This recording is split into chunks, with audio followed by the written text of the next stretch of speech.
My name's Carol Young. I live in Denver, and I became a Lion in 1987 when Lions Clubs International first accepted women into the organization. Prior to that, I was a lioness down in the southwest part of Colorado.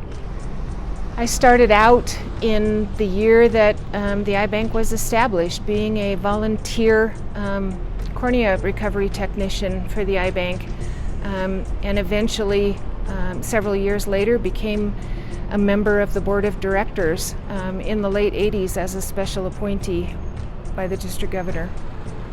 My name is Bruce Heimbuch. I've been a Lion since 1980, 42 years, currently with the Sunrise Lions in Cheyenne, Wyoming. I was elected as a director from one of the conventions in Wyoming and have served for about 6 years. Hello, my name's John Lohmeyer. I am the executive director of the Rocky Mountain Lions Eye Bank, and I've worked here for 23 years.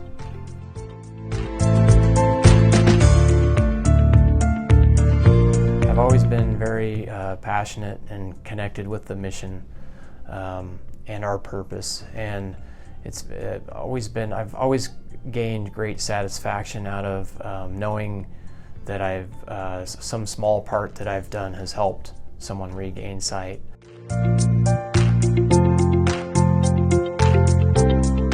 The eye bank provides corneal transplants and other eye services for people. It gives them the gift of sight, which is one of the most rewarding pieces of the work that we do. We've seen more and more research. We've seen some tissue being used for a retina and some of the other pieces that have gone into that. We've also seen the addition of the annex, which has allowed us to meet higher standards and allow us to place corneas in European markets without the quarantine, so that we can provide a better service to those patients over in Europe. I think the future of eye banking is probably going to move more towards the laboratory. Eye banking has gone from when I started, basically the main procedure, transplant procedure, was a full thickness cornea transplant or a PKP transplant. And in the last 15 or so years, there's been several new transplant procedures added and developed. And so with that, the eye bank has adapted and developed new programs and processes to provide those different transplant tissues for surgeons. I think that technological advances with cell biology and the abilities for to grow more cells, for lack of a better word, culture cells and replicate them from cell in the laboratory is definitely on the forefront and probably coming in the near future in eye banking.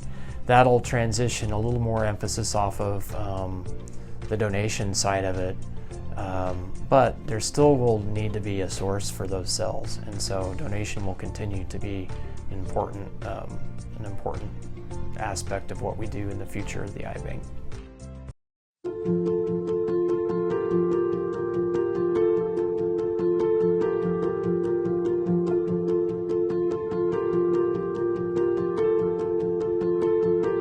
I'm Julie Spear from Boulder, Colorado. My son Evan was involved in an accident in 2015 when he was 19, where he suffered traumatic brain injuries. And at the time, he was a registered organ, eye, and tissue donor. And he was able to give life to 4 people through donation of his heart, liver, and both kidneys, both his corneas. He was able to give sight to 2 people. And he healed or saved 25 people through his tissue donation. He was my firstborn, so of course, you know, we were best buds. We went everywhere together until obviously his younger brother, as much to his dismay, was born.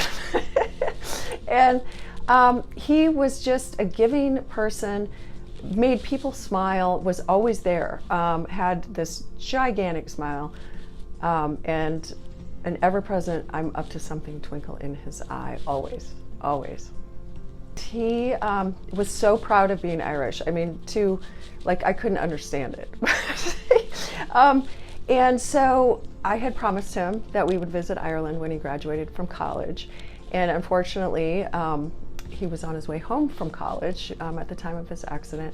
So we never got to go to Ireland.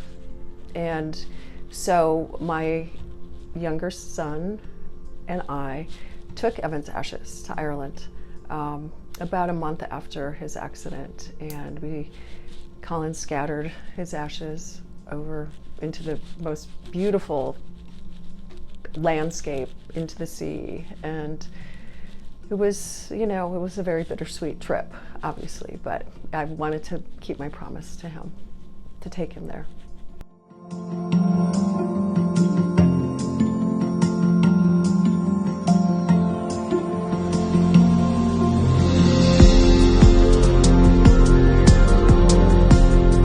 When we arrived back home from Ireland, literally my bag was on my shoulder still, and there was a pile of mail, and I saw a letter from the Rocky Mountain Lions Eye Bank.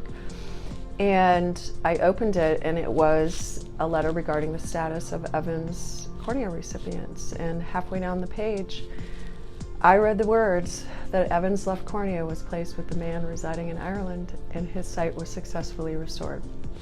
And literally, I get goosebumps every time I tell that story. I do, every time. And it was just really just a moment that just transformed things for me. That whole connection was just, we had just been there. I mean, we were walking in the door, and Evan's, love of being Irish, it was amazing. Totally the most amazing story of his donations.